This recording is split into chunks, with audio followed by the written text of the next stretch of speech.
पण जर दोघांचे कर्म समान प्रकारचे आणि पुण्यकारक असतील तर त्यांना स्वर्गात किंवा पुढील जन्मात पुन्हा भेटण्याची संधी मिळू शकते. परंतु गरुड पुराणात असे कुठेही स्पष्टपणे सांगितलेले नाही की प्रत्येक नवरा बायकोची मृत्यूनंतर निश्चितपणे भेट होते, कारण परलोकात नाती ही शरीरावर आधारित नसून कर्मावर आधारित मानली जातात. पुढच्या जन्मात पुन्हा पती पत्नी बनतात का? गरुड पुराण आणि इतर काही धार्मिक ग्रंथानुसार व्यक्तीमध्ये असलेले प्रबळ प्रेम, ऋणानुबंध आणि अपूर्ण कर्म यामुळे काही आत्म्यांची पुन्हा भेट होऊ शकते. म्हणूनच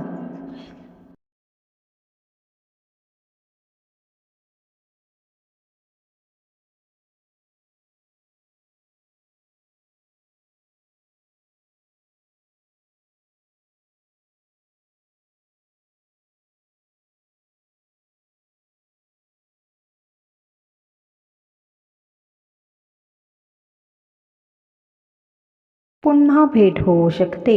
म्हणूनच काही लोकांना पहिल्याच भेटीत एखाद्या व्यक्तीशी अनोखे आकर्षण किंवा जवळीक वाटते. तथापि पुढच्या जन्मात तीच व्यक्ती पुन्हा नवरा किंवा बायको बनेल याची कोणतीही खात्री धर्मग्रंथ देत नाहीत. त्यांचे नाते आई मुलगा, भाऊ बहीण, मित्र किंवा इतर कोणत्याही स्वरूपात असू शकते. गरुड पुराणाचा खरा संदेश काय?